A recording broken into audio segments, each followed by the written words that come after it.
Olá, seja muito bem-vindo ao canal Carteiro de Deus. E hoje teremos mais um estudo. E o nosso estudo de hoje será sobre ordenanças para uma vida de vigilância e oração. Então hoje estaremos falando sobre vigilância e oração. Introdução. Enquanto prosseguimos na jornada cristã para vencermos e perseverarmos não podemos desprezar esses dois aspectos destacados por nosso Senhor e pelos escritos de seus apóstolos. Quais aspectos tanto Jesus quanto os apóstolos deixou para que nós podemos preservar na nossa caminhada com o Senhor? Vamos ver? Vigilância e oração. Dois aspectos importantes na vida do cristão se ele deseja permanecer firme na presença do Senhor. Vigiar e orar. E esse é o nosso assunto de hoje. A falta de vigilância põe tudo a perder.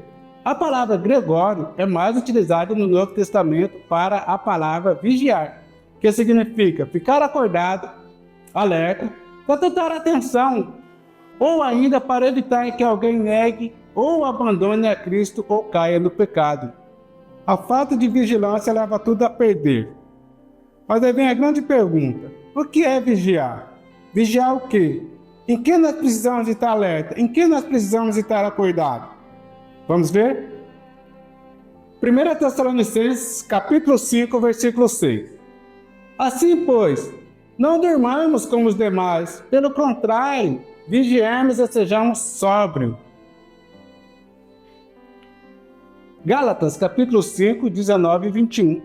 As coisas que a natureza humana produz são bem conhecidas. Elas são imoralidade sexual, a impureza, as ações indecentes, a adoração de ídolos, as feitiçarias, as inimizades, as brigas, as ciumeiras, o excesso de raiva, a ambição egoísta, a desunião, as divisões, as invejas, as bebedeiras, as farras e outras coisas parecidas como essa. Repito, eu já disse, os que fazem essas coisas não receberão o reino de Deus.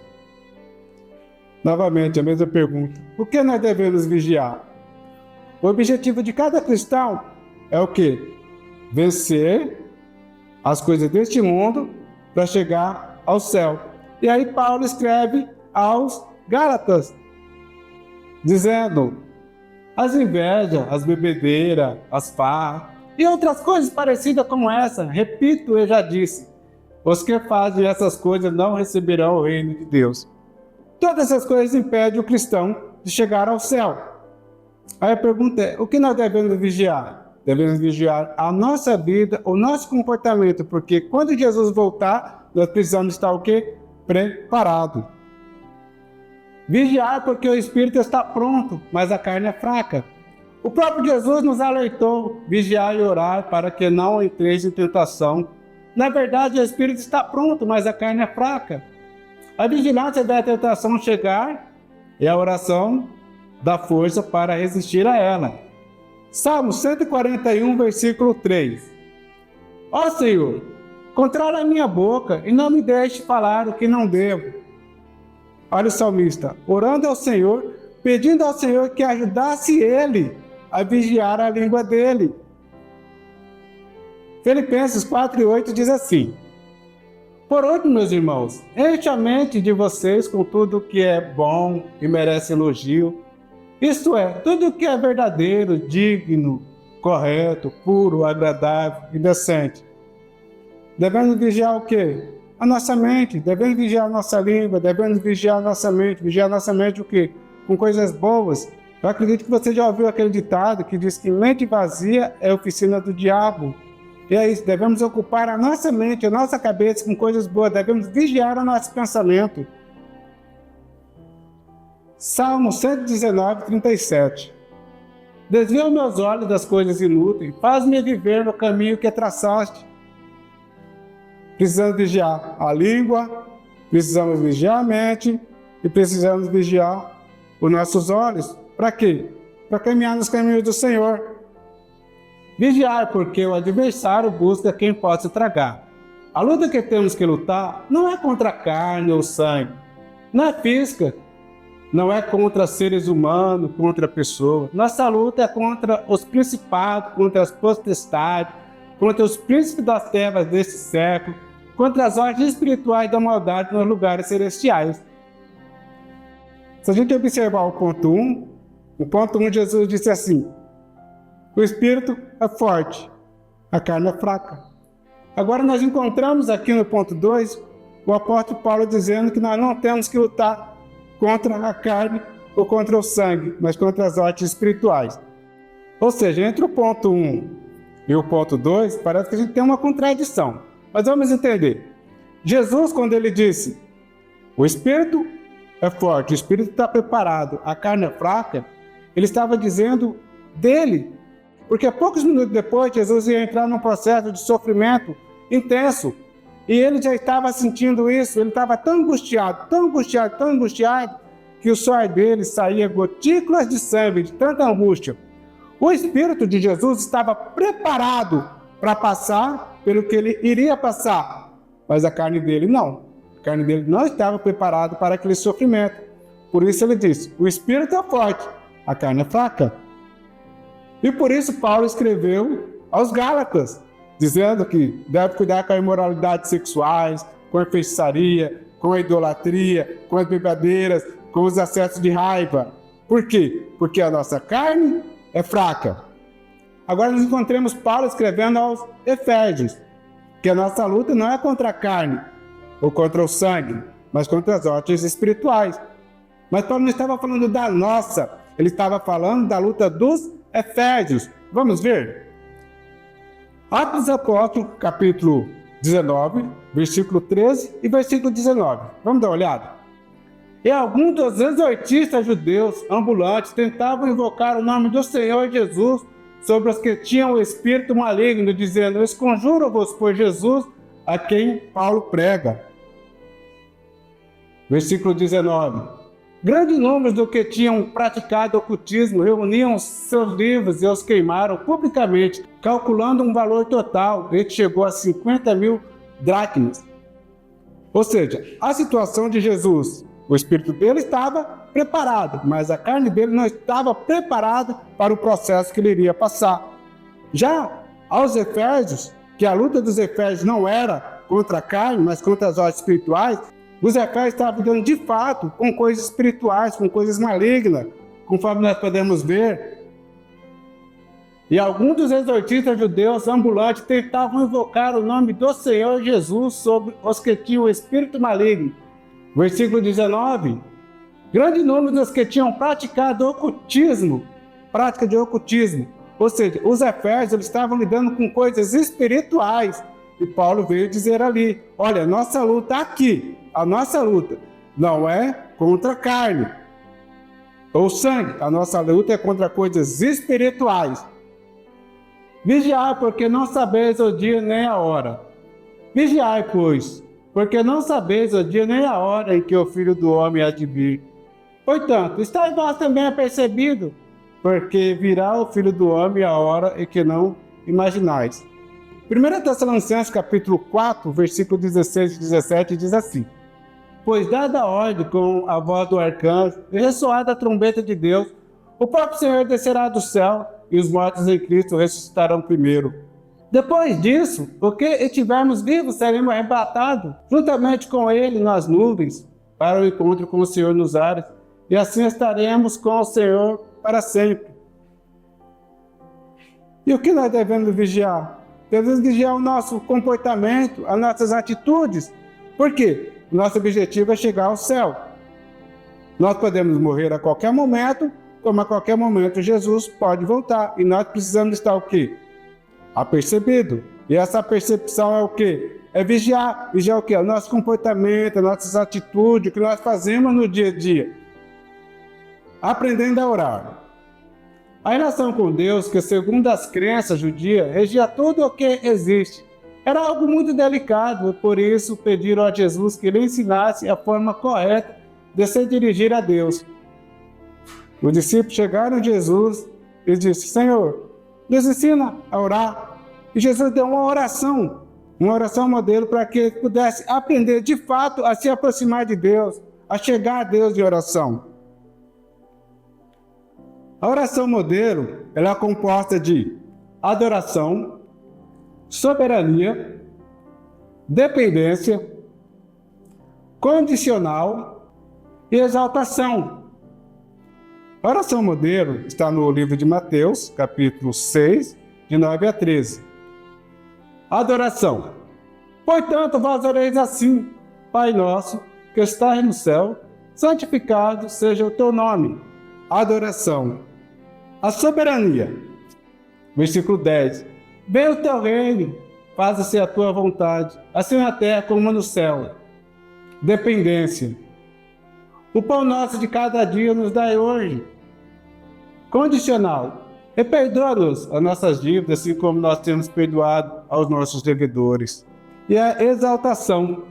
E não nos deixes cair em tentação, mas livra-nos do mal, pois teu é o reino, o poder e a glória para todos sempre. Amém?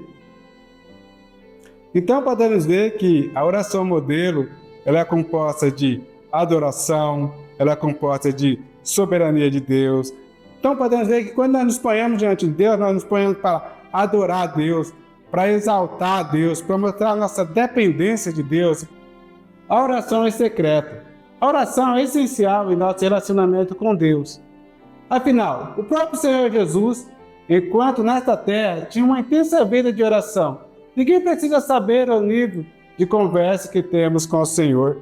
Salmos 55:17 diz assim: à tarde, pela manhã, ao meio-dia farei as minhas queixas, e lamentarei, e ele ouvirá a minha voz.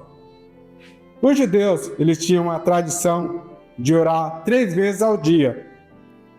Atos dos Apóstolos 3:1. Pedro e João subiram ao templo para a oração da hora nona. Ou que seja, essa aqui é a oração da tarde. A hora nona seria às 15 horas no nosso calendário atual. Em 1 Samuel, capítulo 1, versículo 12 e 13, diz assim: demorando-se ela no orar perante o Senhor, passou Elias a observar o movimento dos seus lábios. Porquanto Ana só no seu coração falava, seu lábio se movia, porém não se lhe ouvia voz nenhuma. Por isso, ele a teve por embriagada. Ana estava muito angustiada. Por que Ana estava muito angustiada? Porque ela desejava ter um filho e ela era estéril. E ela se dirigiu ao templo para orar. Geralmente a oração dos judeus, como dito anteriormente, era a oração feita no templo. E ela estava tão angustiada, mas tão angustiada que ela não conseguia falar. Ela somente movia os seus lábios. Ou seja, ela estava fazendo a oração em secreto ao Senhor. E o que ocorre? Ele olha, vê ela orando e acha que ela estava embriagada. Mas ela não estava embriagada, simplesmente orava em secreto ao Senhor. Os vários aspectos da oração. A oração deve ser específica ao máximo. Se você souber o nome do pecado, não peça perdão de forma geral. Fale a Deus o seu pecado sem disfarce de mente.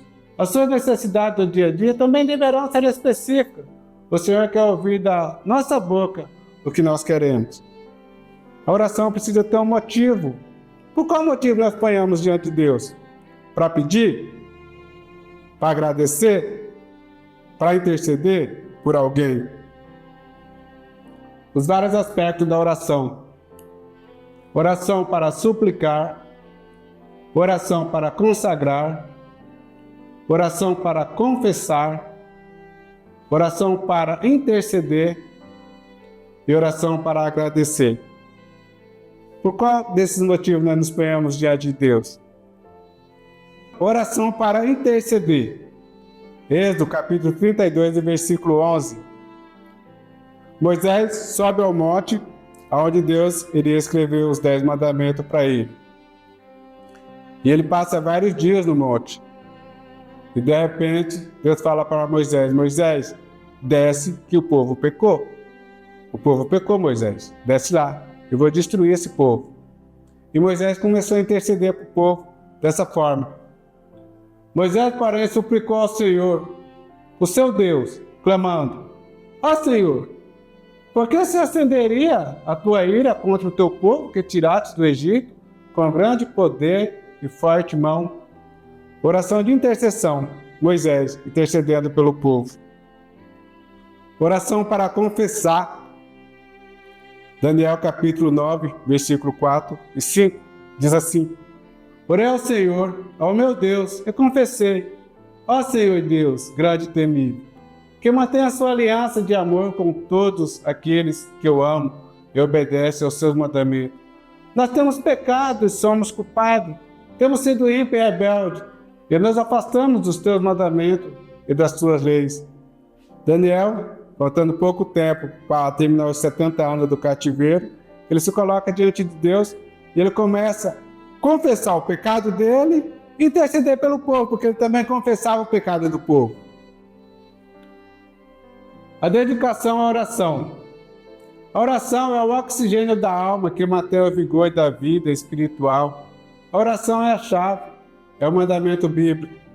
Eu acredito que muitos de vocês já devem ter subido alguma escadaria de algum prédio, alguma coisa assim, né?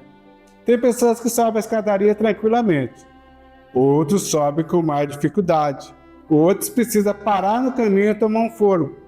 A nossa caminhada para o céu é dessa forma, é uma escadaria que a gente vai degrau por degrau, degrau por degrau. São muitas barreiras que nós encontramos, muitas dificuldades que nós encontramos, muita luta do dia a dia. E o que nós precisamos? Oração. A oração é o nosso oxigênio para a gente conseguir chegar no topo dessa escadaria. A oração não tem lugar brevemente definido, mas a Bíblia nos relata que Jesus e seus discípulos oravam no templo. Jesus, ele orava no templo, mas ele também disse para a gente orar no aposentos. Jesus orava também nos montes. Jesus também fazia oração pública. Então, onde nós devemos orar? Vamos ver? 1 Timóteo 2,8 diz assim: Quero, pois, que os homens orem em todo lugar, levantando mãos santas, sem ira e sem discussões. Onde nós devemos orar? Em todos os lugares. Orar o tempo todo. A oração não tem hora marcada para acontecer. Não tem tempo determinado. A palavra de Deus diz: orai sem cessar. Ela é um recurso que não fica velho nem sai da moda. Diante da quantidade de assunto, a conversa com Deus não acaba. Quando nós criamos uma intimidade com Deus, a gente conversa com Ele o tempo todo.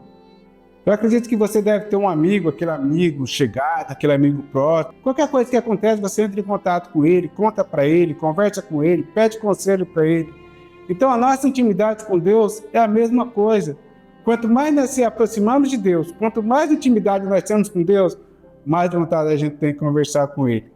Efésios 6,18 diz assim: orando em todo o tempo, com toda oração, súplica no Espírito, e vigiando nisso com toda perseverança e súplica por todos os santos.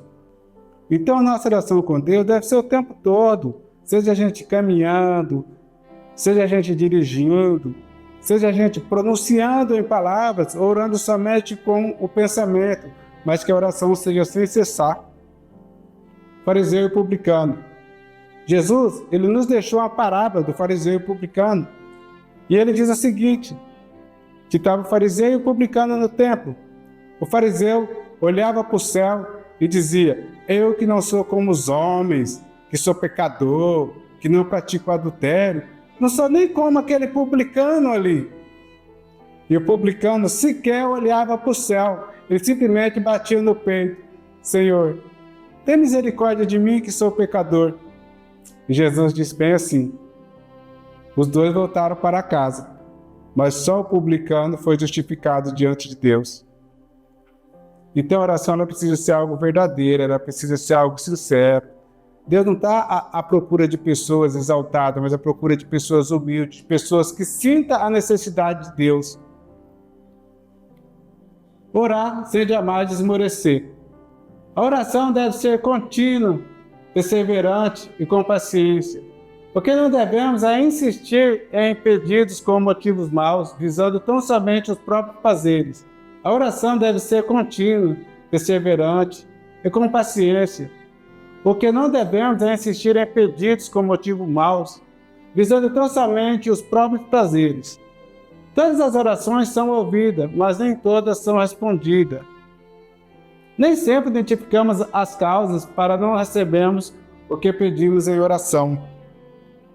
Daniel capítulo 10, versículo 12 diz assim: Aí ele disse: Não fique com medo, Daniel, pois Deus ouviu a sua oração.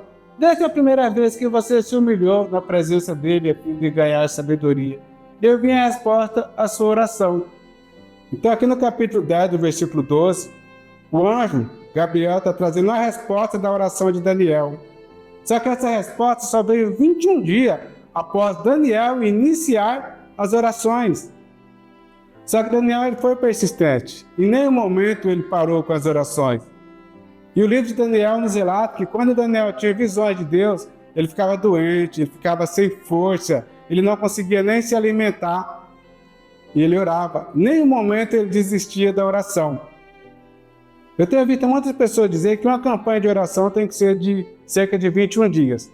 Geralmente as pessoas se baseiam nesse texto para dizer que a campanha tem que ser de 21 dias. Na verdade, a campanha ela pode ser de 10 dias, de 20 dias, de 30 dias, e pode ser que a pessoa nem receba a resposta da oração.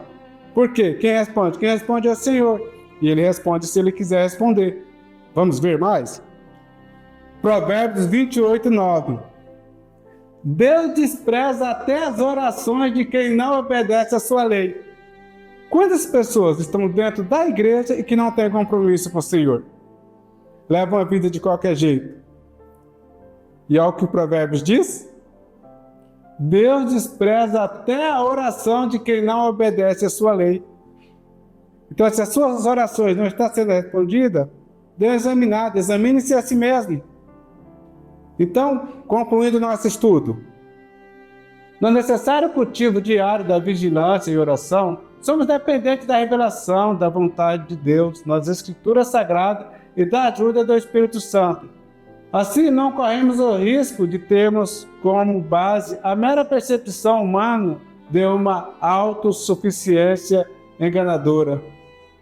Então, precisamos nos pôr diante de Deus com oração, pedindo força, pedindo oxigênio para a gente manter a nossa caminhada rumo ao céu. E vigiando o quê? Vigiando a nossa vida, a nossa atitude e o nosso comportamento no dia a dia. Por quê? Porque qualquer vacilo pode nos custar muito caro. E qual é o valor disso? A nossa salvação. Então, vigiemos e oremos. Amém?